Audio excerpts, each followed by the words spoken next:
On parle tout de suite du chrétien spirituel et pour tous ceux qui nous regardent via Facebook, voilà, Facebook, vous pourrez déjà poser vos différentes questions. Si vous avez des questions relatives à la vie spirituelle, eh bien, c'est le moment. Je crois que, oui, vous serez servis. Cécile Ekamla est déjà sur ce plateau et on va de ce pas lui dire bonjour. Bonjour Cécile. Bonjour Grâce, bonjour Jérémy. Bonjour Cécile. Un privilège pour moi d'être parmi vous. Et c'est un plaisir, voilà. Et c'est un plaisir pour nous de te recevoir. Je crois que ceux qui nous regardent depuis un moment sont déjà habitués. C'est vrai que ça a beaucoup parlé avec toi. On parlait de mariage, mais cette fois, on va un peu excuser le sujet du mariage et on va parler de la vie spirituelle parce qu'il faut le dire, life is 100% spiritual, en fait. Je crois que c'est par là qu'il faut même commencer. Tout ce qu'on vit aujourd'hui, c'est le résultat de la vie, de tout ce qui est spirituel. Voilà. Dans ce matin, on parle du chrétien spirituel. Et moi, j'aimerais savoir, c'est quoi déjà, qu'est-ce que c'est qu'un chrétien spirituel? Ou bien, qui est le chrétien spirituel? D'accord. Donc, je vais commencer par dire que le chrétien spirituel, si on doit vraiment définir ce que c'est qu'un chrétien spirituel, il faut qu'on définisse ce que c'est qu'un chrétien. Voilà. Parce que si on ajoute spirituel à chrétien encore, c'est pour mettre une sorte d'emphase. Il y a une différence quelque part. Donc, le chrétien, naturellement, c'est quelqu'un qui a accepté Christ. Le chrétien, c'est Christ au centre. Christ dans la vie de la personne. Et dans la Bible, la première fois qu'on a parlé de chrétien, c'est lorsque ces personnes se sont comportées, les disciples se sont comportés comme chrétiens. Comme Christ. Et on a dit à ceux qui sont des chrétiens, dans la chrétien, il y a Christ. Chrétien, quand Dieu est chrétien, c'est pas une religion. J'aime bien le dire. Oui, c'est important de le dire. Et comme si on parle de chrétien spirituel, il faut qu'on parle de trois types de personnes. Parce que 1 Corinthiens, chapitre 2, chapitre 3, nous parle du type de personnes, trois types de personnes. Donc dans 1 Corinthiens, regardez mes notes, dans 1 Corinthiens 2, 14, on parle de la personne animale. Je voudrais qu'on puisse lire ensemble. 1 Corinthiens chapitre 2, verset 14, il est écrit: mais l'homme animal ne reçoit pas les choses de l'Esprit de Dieu, car elles sont une folie pour lui. D'autres versions l'appellent l'homme naturel. C'est la personne qui n'a pas Christ du tout. Oui. Et 1 Corinthiens 3, on parle de la personne charnelle. D'autres versions disent le chrétien charnel. Moi, je dis, mais chrétien et charnel. Oui, ça existe.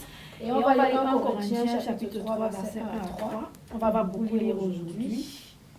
1 Corinthiens chapitre 3, verset 1 à 3 qui dit: pour moi, frère, c'est la version 8 secondes, et c'est Paul qui parle à l'église de Corinthe.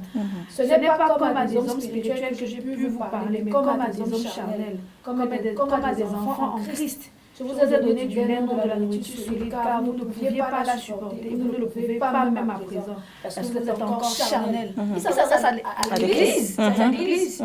Parce qu'on sait qu'un enfant est quelqu'un d'enfant, il a une façon de se comporter comme il veut, quand il veut, et puis c'est pourquoi il précise que c'est à des personnes charnelles que je suis en train de m'adresser.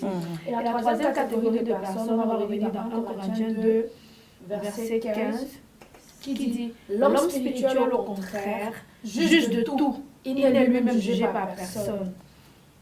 C'est ce qu'on nous parle. Et c'est là où on va s'attarder sur le chrétien spirituel, en fait. C'est quoi un chrétien spirituel? Donc, il est important de faire d'abord cette différence-là, de ces trois catégories de personnes. Et je tiens à rappeler que la personne charnelle, la personne naturelle n'est pas chrétienne. Le chrétien charnel, il y a un chrétien qui est charnel parce qu'on va te citer les choses qu'elle continue de faire. Et le chrétien spirituel, on va te dire ce que cette personne continue de faire. Donc le chrétien spirituel, ça signifie que la personne n'a pas seulement accepté Jésus-Christ dans sa vie, mais Jésus-Christ est au centre de sa vie. Donc il se lève et il cède, un peu comme si, maintenant voici Janiel est sur cette place et Jésus-Christ arrive, tu cèdes la place, tu shifts.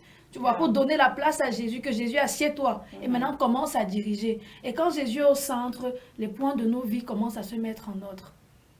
Contrairement au chrétien charnel Jésus-Christ est dans sa vie, mais Jésus-Christ n'est pas au centre, il est là. De temps en temps, il gère un peu, mais Jésus, non, après, il reprend encore la place. Vous voyez, ça peut se retrouver, Paul dit, dans la jalousie, les calomnies et tout ce qui va avec. La sorcellerie.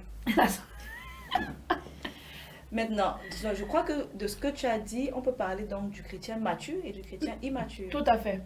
Donc, ça signifie qu'on peut être chrétien et ne pas être spirituel. Oui, on peut être chrétien et ne pas être spirituel. Parce que dans l'église, maintenant, on se dit, ok, le spirituel, c'est parce qu'on se dit, non, parce que la personne parle en langue. Oui. Non, vraiment, parce que la personne dirige, la personne coordonne, la personne est leader, oui. Tu peux être leader et ne pas être spirituel.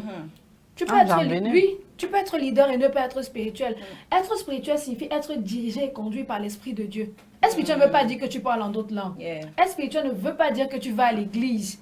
Être spirituel ne signifie pas que vraiment tu récites tous les versets. C'est qu'on veut voir Christ pleinement formé en toi, Christ pleinement façonné en toi.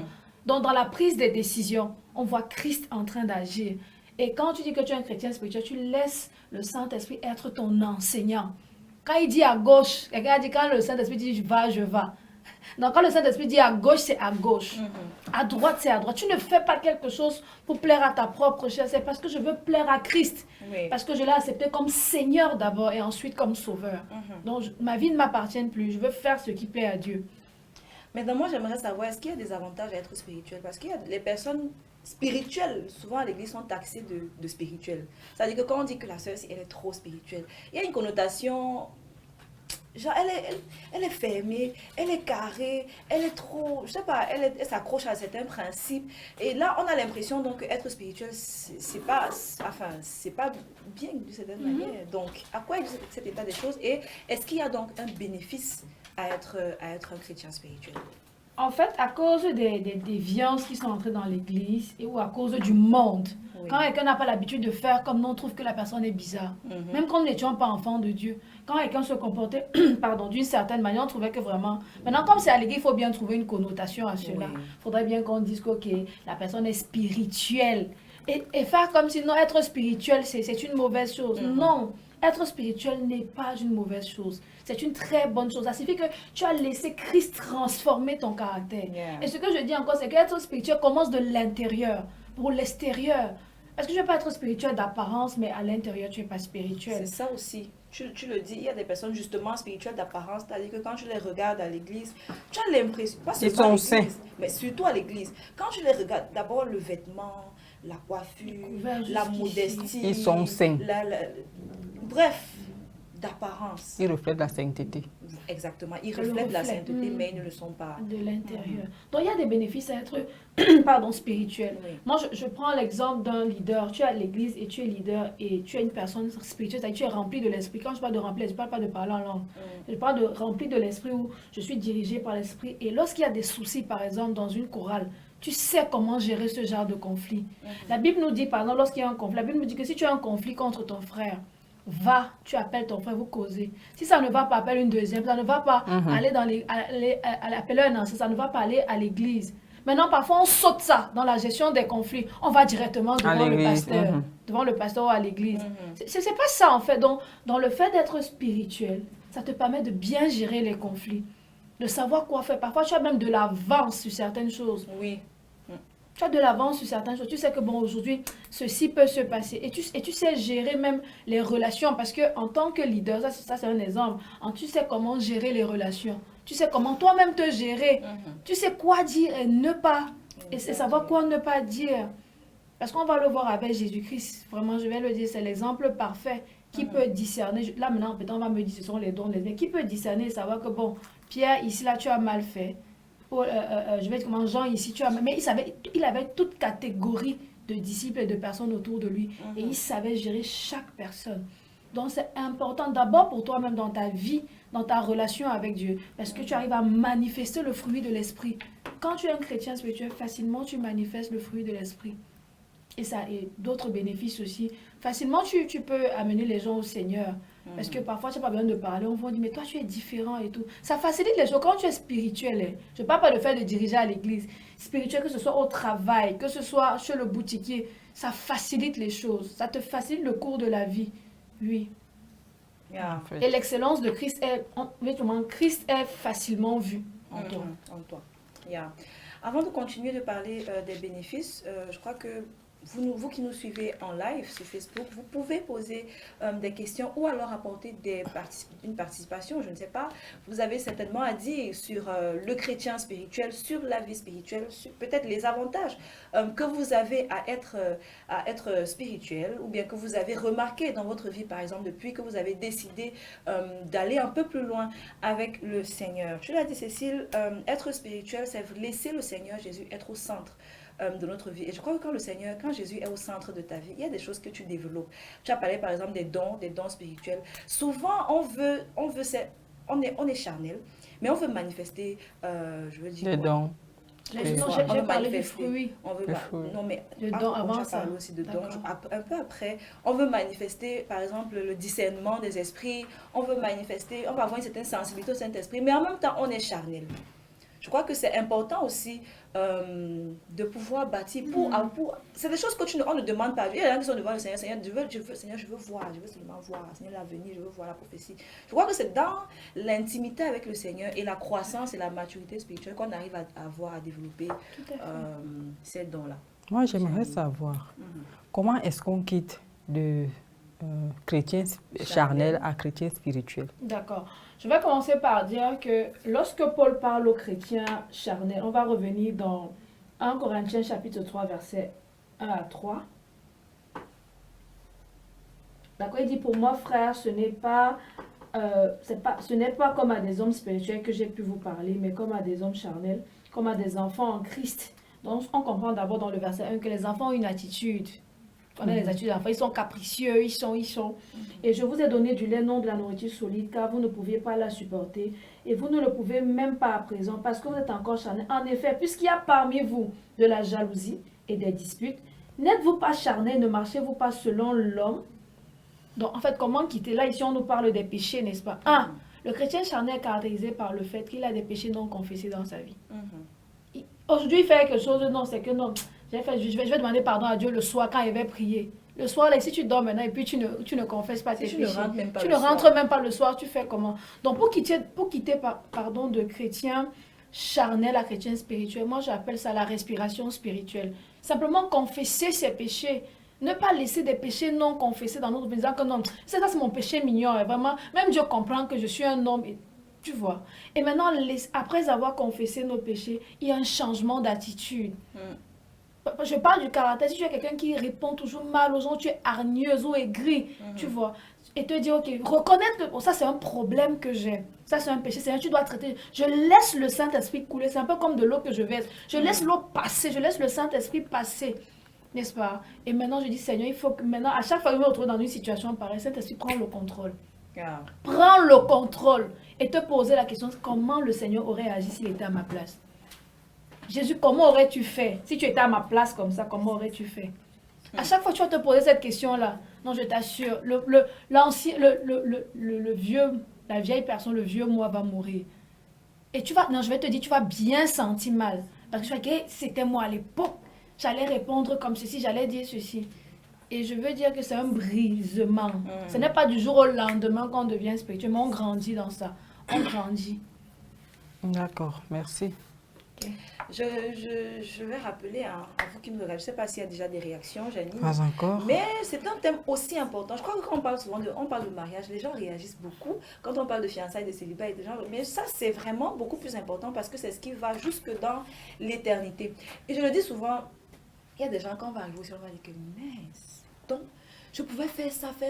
Et moi, je me suis limitée seulement au manger, au boire, au Seigneur, donne-moi la nourriture de ce jour, le pain quotidien. Je crois qu'il y a des choses, des choses, pardon. C'est sa prière, non? Non, je dis que, moi je suis sûre, j'ai la conviction que quand on va arriver au ciel, il y a des personnes qui vont entre guillemets, regretter, un peu regretter. Parce que, vu comme ça, quand tu es encore dans l'immaturité ou bien dans le charnel, tu as l'impression que être spirituel, comme on est en train de le dire aujourd'hui, ça te limite, ça te rend déjà bizarre aux yeux des autres. Les gens, tu deviens faible, on te fait n'importe quoi. On te fait n'importe quoi, mais au-delà de ça, tout le monde ne te comprendra pas. Tu seras toujours un peu... Toi, tu veux toujours montrer que tu es parfaite. Toi, tu veux toujours montrer que... J'ai dit à quelqu'un que moi, je ne mens pas. Je suis désolée, tu ne peux pas me dire que... Et puis, ce sera toujours là, tu veux toujours montrer que machin. Donc, parfois, on voit ça et on a peur. Moi, j'ai été dans cet état-là où tu veux aller un peu plus loin, mais tu as peur parce que tu as l'impression que tu seras un peu comme en autarcie. Les gens ne vont pas te comprendre. Il n'y a que très peu de personnes qui vont te comprendre. Donc... Mais c'est un prix à payer et c'est dommage que ce soit à l'église qu'on puisse stigmatiser ce genre de personnes, en fait. Parce que moi, je dis souvent, quand quelqu'un te stigmatise à cause de ton caractère ou bien à cause de quelque chose qui est bien, c'est parce que la personne a envie. La personne sait que c'est bien. Et il n'y a pas de honte à être spirituel. Il n'y a vraiment pas de honte. Parce que nous sommes dans une société qui manque de modèles. la société manque de modèles. On a beaucoup de morale et tout ce qui va avec, mais des personnes spirituelles, il n'y en a pas assez. Non, Dieu a besoin des personnes spirituelles. Oui. Dieu a besoin des personnes spirituelles. Et comme je dis toujours, la spiritualité se bâtit dans l'intimité. Exactement. Et il n'y a pas de... Je veux dire, c'est fatigant un jour d'être charnel. Après, à midi, tu es spirituel. Après, ça dandine un peu. Tu vois, c'est bien d'être stable. Stable dans sa foi. Il y a plus de... Moi, je constate même... Il y a plus de chrétiens charnels dans les églises que de spirituels. Hein. Parce que souvent, on va vers Dieu parce qu'on veut manger, on va vers Dieu parce qu'on veut se marier, on va vers Dieu parce qu'on veut un emploi, on va vers Dieu parce qu'on veut une PSC particulière. On ne va pas vers Dieu pour Dieu. On va pas vers Dieu pour Dieu. Maintenant, tu as parlé de l'intimité. Bâtir dans l'intimité. Comment est-ce que ça se fait? Pour quelqu'un qui regarde et peut-être qui, pendant qu'on citait, on parlait du chrétien charnel, il s'est vu en fait dans la description du chrétien charnel, comment est-ce qu'il fait pour bâtir son intimité? Parce qu'il y a des gens, même prier, c'est un problème. Parfois, il s'assoit, il s'ennuie, il ne sait pas comment il va... Bref, prier, il ne sait pas trop comment prier, il ne sait pas comment méditer. Comment est-ce qu'il fait pour bâtir son intimité avec le Seigneur afin de devenir un chrétien spirituel? D'accord. J'ai commencé par dire qu'il y a la confession des péchés. Oui. Qui est un exercice qu'on ne retrouve plus maintenant. Non, vraiment, tu as été sauvé, vraiment, ne demande même plus pardon au Seigneur. Vraiment, même quand tu pêches à Dieu, c'est ce que les gens disent. Mais Dieu, la parole de Dieu nous fait comprendre que si nous confessons nos péchés, il est fidèle et juste pour nous pardonner, nous purifier de tout mal. Et que si un homme dit qu'il n'a pas péché, il traite Dieu de menteur. Si le Saint-Esprit, entre le jour où tu es venu à Christ, Jésus-Christ est venu vivre dans ta vie, il va te dire que ce que tu n'as pas besoin d'une prophétie pour savoir que ce que tu as fait est mal. C'est pas bien. Mais tout ceci, d'abord, notre intimité nous permet d'entendre la voix de Dieu. Parce que c'est difficile.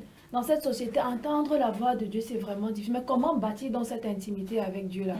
Moi, je dis, c'est comme cette amitié que tu commences à bâtir. Oui. Seigneur, je veux te connaître. De nos jours, on a beaucoup de chrétiens charnels parce que les gens ne font plus des disciples-là aux gens. Paul s'adresse ici à une église qu'il a menée au Seigneur. C'est lui le pasteur de cette église. Il travaille, il dit que non, vous êtes encore des bébés. Vous savez qu'il les a vus grandir. C'est lui qui les a donné de la nourriture. On parle de nourrir ici. Non. Donc, tu dois nourrir, la personne doit te nourrir. Et si la personne qui t'a amené au Seigneur ne peut pas te nourrir, toi-même, tu dois te nourrir. Oui.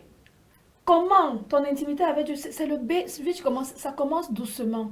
Parce qu'il faut d'abord savoir ce que c'est que la nouvelle naissance. Parce que si tu ne sais même pas ce que c'est que la nouvelle naissance, on ne sait pas ce dans quoi tu t'impliques. Parce que parfois, on est dans quelque chose, on se dit, ok, je suis entré dans une nouvelle église, vraiment, tout ça. Mais tu ne sais pas ce que c'est que la nouvelle naissance. Oui. Les bases, les choses dérisoires de la vie chrétienne, tu ne vas pas t'en sortir. 2, qui est Dieu? Qui est Jésus? Qui est le Saint-Esprit? Pourquoi je lis même la parole? Parce que souvent, c'est parce qu'on ne sait pas pourquoi on lit la parole. C'est genre, non, peut-être le gars, Dieu, il veut seulement peut-être me menacer. C'est pour ça que c'est difficile de prier, parce que je te dis que non, c'est un fardeau. Mais quand tu comprends que la prière, c'est une réunion, Dieu t'appelle à la réunion, il te convoque, c'est une sainte convocation. Tu vas vouloir le faire parce que vous devez décider sur un sujet. Ça sera facile. Et deuxièmement, le problème, c'est qu'on s'est dit, la prière, c'est seulement le soir, ou bien il faut que je ferme ma... Quand tu te rends compte que je marche avec Dieu partout où je suis avec Dieu. Alors, je peux prier à n'importe quel moment. Et la Bible dit que prier sans cesse. Donc, il y a la lecture de la parole, notre intimité avec Dieu. Pendant que je lis la parole, je la médite, il y a le B à bas. On nous a enseigné le OIA, observation, interprétation, application. C'est la chose la plus facile à faire. Parler à Dieu. Maintenant, j'ai lu ma Bible, je parle à Dieu. Seigneur, j'ai lu ça. Peut-être je ne comprends pas. Saint-Esprit, aide-moi. Maintenant, tu ne vas pas commencer. Je vais dire, tu as de ta vie au Seigneur, je m'as lu 15 chapitres, tu veux méditer 15. Non, c'est 2, 1. Et le Seigneur te comprend. Le problème, c'est qu'on se dit que non, comme on vient au Seigneur, il faut que je devienne parfaite du jour au lendemain. Oui. Sauf que Dieu sait que tu es encore un enfant.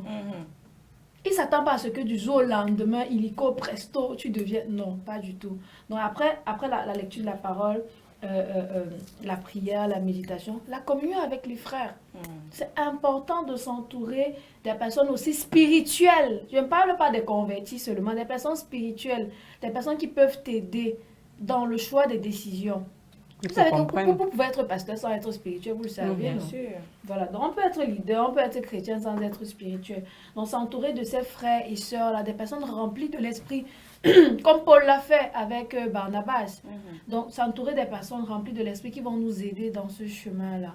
aussi témoigner de notre foi. Vous savez, témoigner de notre foi nous permet de mettre des câlins. Quand tout le monde sait que tu es enfant de... Quand tu as dit à tout le monde que tu es enfant de toi, mais quand tu veux aller en indem, quand tu vas aller en indem, tu sais que, hey, j'avais parlé quelque chose comme ça à la personne. Si la personne se dit que même toi, sœur, dans le Seigneur, même toi, tu fais déjà des choses aussi. Donc ça te protège, et ça protège les autres comme ça. Ces personnes savent que non, je ne peux pas. Le sujet, si vraiment, on peut parler à tout le monde, mais vraiment le sujet, si on vient avec sur la table, elle ne va pas accepter. Aussi avoir une communauté, comme j'ai dit, une communauté où Jésus est prêché, Jésus est au centre. Et on croit que la parole, la Bible, elle est la parole de Dieu et tout. Et c'est à enseigner, c'est Jésus qui est au centre là-bas. Et tout. Et je pense qu'une dernière chose, c'est, je vais dire, avoir une intimité avec le Saint-Esprit. Oui, c'est le meilleur enseignant. Le meilleur enseignant. Il dit, je t'instruirai, je te montrerai le chemin à suivre. Bon, ce sont des petites choses. Et poser des questions par rapport à la vie chrétienne. Ça ne tombe pas de... Ça ne va pas... Ça ne vient pas du ciel.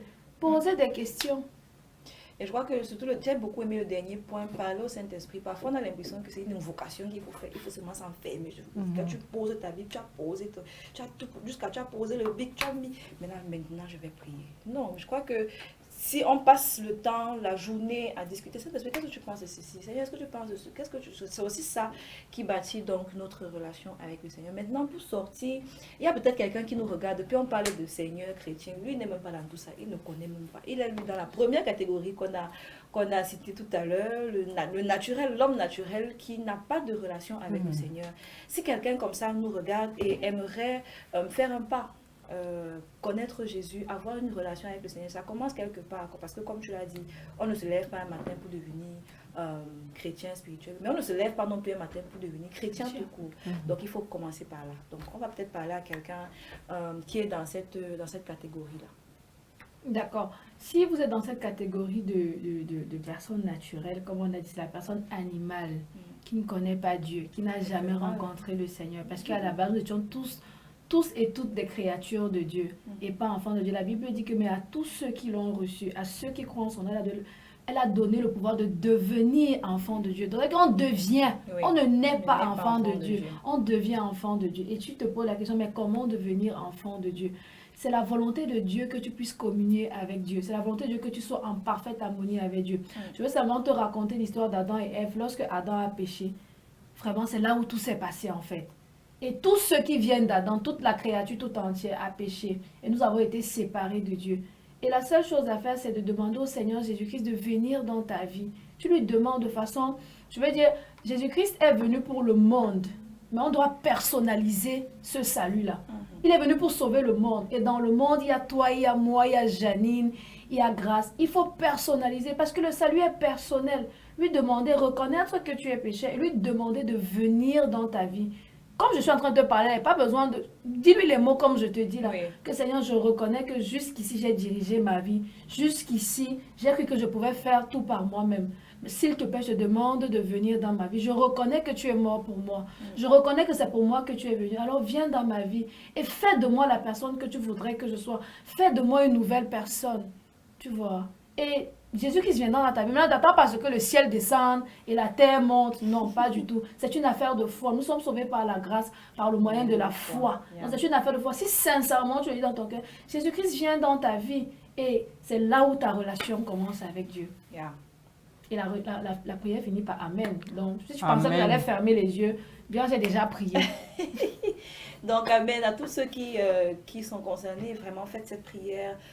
Commencez, démarrez votre relation avec le Seigneur parce qu'à la clé aussi, on a la vie éternelle. Tout à fait. Voilà, on a la vie éternelle quand on démarre cette relation personnelle avec le Seigneur Jésus-Christ. Je sais que vous avez été bénis pour tous les chrétiens charnels qui voulaient rester dans la chair. Là. Revenons à l'esprit. Revenons à l'esprit. Si on veut accomplir des exploits comme Pierre, comme Paul, comme tous les disciples, les apôtres et Philippe qui pouvaient... C'est Philippe qui avait disparu. Voilà, si vous voulez faire ça, hein, allons dans le spirit, on va dire quoi, spirit mood ou spirit sphere, atmosphère, something like that. Spirit vibes. Spirit vibes, voilà. Donc on va dire merci beaucoup à Cécile. Cécile d'ailleurs qui est formatrice chez Campus pour Christ. On aura peut-être l'occasion de parler. Je crois que Campus pour Christ offre des formations d'assistance à disciple-là. Donc vous êtes peut-être un chrétien charnel et vous voulez apprendre à devenir un chrétien spirituel. Je crois que Campus pour Christ peut également vous aider dans ce sens-là. Donc on va peut-être la recevoir dans ce cadre-là, mais ce sera pour une prochaine fois. Pour l'heure, on va lui dire merci. Merci d'être venu. C'est toujours un privilège pour moi de servir le Seigneur et de donner cette voix-là que Dieu m'a donnée pour son service et pour le service des autres. Amen. Merci. Que le Seigneur te bénisse. Amen.